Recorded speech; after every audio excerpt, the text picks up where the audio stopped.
El tema que vamos a ver a continuación es complementario a las gastroenteritis en los adultos. Cuando hablamos de ese tema, te había mencionado que hay una bacteria muy particular a la cual íbamos a dedicar un espacio propio, ¿no? Estamos hablando del Clostridium difficile, ¿no? Entonces, a continuación vamos a llevar la infección por Clostridium difficile. Bien, tienes que saber que el Clostridium difficile es la principal causa de diarrea nosocomial, es decir, es la principal causa de diarrea dentro del hospital. Si hablamos un poco acerca de la microbiología del Clostridium, aquí tú lo ves en la imagen, ¿no? Es un bacilo, ¿no? Por su forma alargada, ¿no? Que tiene flagelos. Es un bacilo gram positivo. También es anaerobio, ¿no?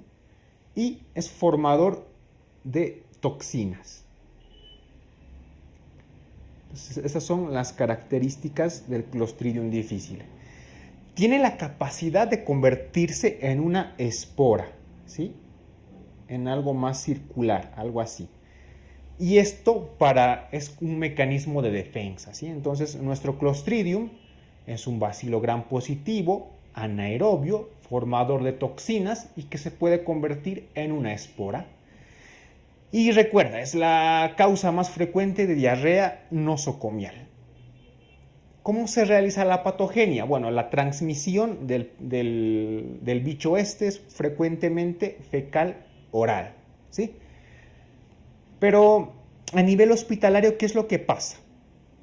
Lo más importante y el factor más importante para desarrollar un cuadro de diarrea por Clostridium difficile es el abuso de ciertos antibióticos, ¿sí? Entonces, muchas veces nosotros tomamos antibióticos para curar alguna infección, ¿no? Pero estos antibióticos, sobre todo si son de muy amplio espectro, ¿no? Pueden eliminar la flora bacteriana normal de nuestro intestino. Y cuando se elimina la flora bacteriana normal, es cuando se propagan los Clostridium difficile. Estos Clostridium invaden la mucosa y se produce la diarrea. Este gráfico que tú aquí ves es muy bonito, ¿no? Entonces te lo voy a describir un poco. Tú aquí ves, donde te estoy señalando, los antibióticos, ¿sí? Entonces, estos antibióticos uno los toma. Todo lo que tú ves aquí es el epitelio del intestino, las células epiteliales, todo lo que te estoy señalando. Entonces, estos antibióticos, si tú me sigues el cursor, actúan sobre nuestra flora bacteriana normal, ¿no? Y aquí en lila, si tú ves, están los Clostridios difíciles. Entonces, normalmente la flora bacteriana normal no permite que estos Clostridium se multipliquen. Pero hemos tomado algún antibiótico o hemos administrado a un paciente un antibiótico potente. Este antibiótico elimina esta flora bacteriana. O sea, aquí vemos en el cuadro B cómo la flora bacteriana se va eliminando. Entonces es donde se están propagando los clostridios, ¿no? Los de color lila con los pelitos. Son flagelos, no son pelitos, pero bueno. Entonces, para que me entiendas, entonces estos clostridios se propagan y forman dos toxinas. Tú aquí en color rojito, y estos cuadraditos que tú ves son las toxinas. Una toxina A y una toxina B.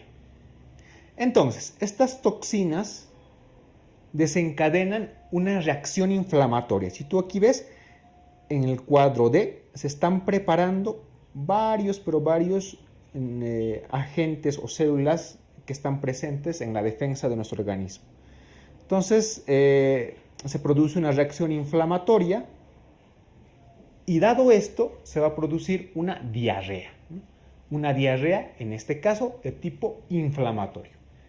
Este concepto de diarrea inflamatoria ya lo hemos visto en el tema de gastroenteritis en el adulto. O sea, solamente es para que recuerdes un poco. Entonces, esta es la patogenia básica por la que se produce la infección por Clostridio difficile. Entonces, ¿cuáles son los factores de riesgo que predisponen a la infección por este bacilo? Entonces, esto es importante que te lo aprendas, ¿no? La edad avanzada, pero el más importante, y te lo vuelvo a recalcar, es el tratamiento con antibióticos. O sea, el tratamiento con antibióticos previo, entonces puede desarrollar en un paciente una diarrea por Clostridio difícil. ¿No? Es el factor de riesgo más importante. También se ha visto estudios que los inhibidores de la bomba de protones, como el omeprazol, son factores de riesgo para desarrollar esta infección. Estancia reciente en algún hospital, que el paciente haya sido sometido a procedimientos endoscópicos previos, cirugía gastrointestinal reciente y evidentemente en pacientes inmunodeprimidos. Pero sin duda el tratamiento con antibióticos es el factor de riesgo más importante para desarrollar una infección por Clostridium difficile. ¿Cuál va a ser la clínica?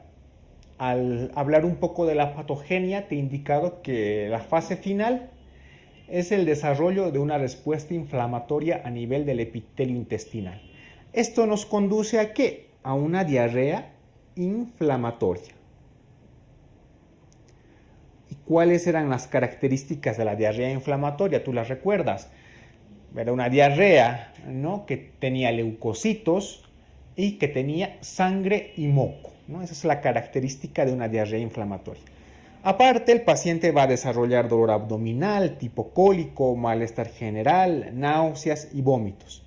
Y en casos graves, una complicación fatal de esta infección es la famosa colitis fulminante, ¿no? Y también dentro de esto hay un cuadro que es el famoso megacolon tóxico. Aquí tú en la imagen ves una radiografía con un colon bastante dilatado, ¿no? Las flechas que te están indicando te están mostrando el colon bastante dilatado, ¿no? Si tú ante la sospecha clínica y con la imagen radiológica descubres esta imagen, pues estás frente a un megacolon tóxico. Entonces te he indicado de que el megacolon tóxico es una complicación, pero también puede haber perforación si es que no hay un tratamiento oportuno, ¿no? Entonces estas son las complicaciones básicas principales de la infección por Clostridium difficile. La colitis fulminante, el megacolon tóxico y finalmente la perforación, que obviamente nos puede desarrollar una peritonitis. ¿Cómo realizamos el diagnóstico? Pues obviamente hacemos una historia clínica en la cual haya antecedentes o factores de riesgo. Por ejemplo, si el paciente es inmunodeprimido, ¿no? Si ha sido sometido a una endoscopía reciente, pero sobre todo tú tienes que indagar si es que el paciente ha recibido tratamiento antibiótico previo, mucho más si ha recibido tratamiento de amplio espectro. Estos son los factores para adquirir Clostridium difficile.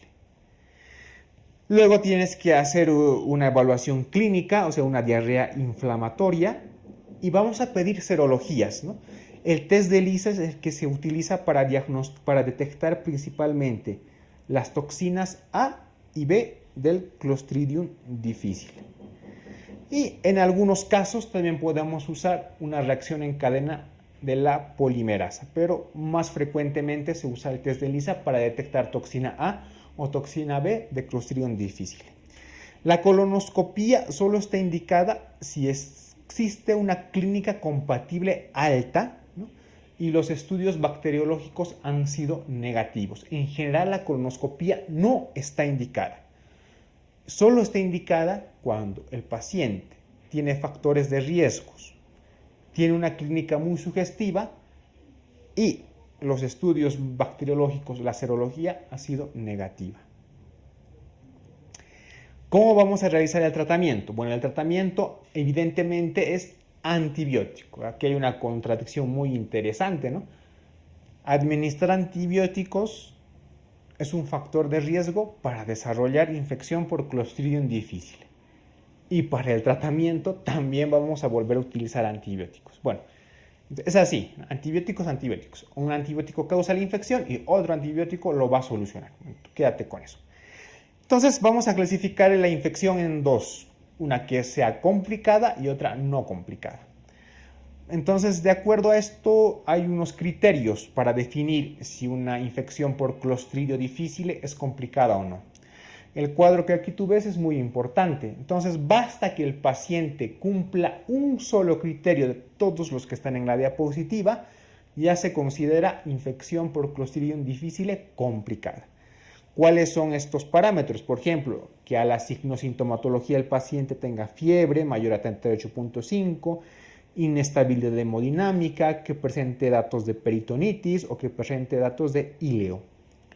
Que en el laboratorio se presenten leucocitosis con más de 15.000 células por mm cúbico, creatinina que esté aumentada mayor de 50% basal, una elevación del lactato mayor a 5 milimoles litro, una disminución de la albúmina menor a 6 gramos por decilitro, que a la colonoscopía se evidencie la formación de pseudomembranas, que en imagenología haya una dilatación del colon transverso mayor a 6 centímetros o que se evidencie el engrosamiento de la pared colónica.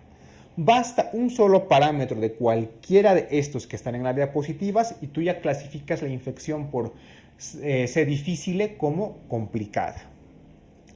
Entonces el tratamiento se lo realiza con lo siguiente, ¿no? Si hay estamos frente a un Clostridium difficile sin criterios de gravedad, el tratamiento es metronidazol vía oral. Si el paciente presenta criterios de gravedad, utilizaremos vancomicina en vía oral, pero sobre todo intravenosa, y en los pacientes hospitalizados vamos a añadir también metronidazol vía intravenosa. Entonces quédate con lo siguiente: infección por C. difficile no complicada o que no tenga criterios de gravedad, metronidazol vía oral.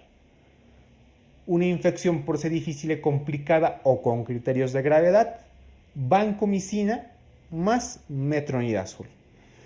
En los pacientes que no respondan al tratamiento antibiótico, ¿sí?, o que desarrollen íleo paralítico grave, perforación o peritonitis, debemos realizar cirugía de urgencia, ¿no? Sobre todo estamos hablando de las complicaciones de la infección por Clostridium difficile. En estas complicaciones debemos realizar una cirugía de urgencia.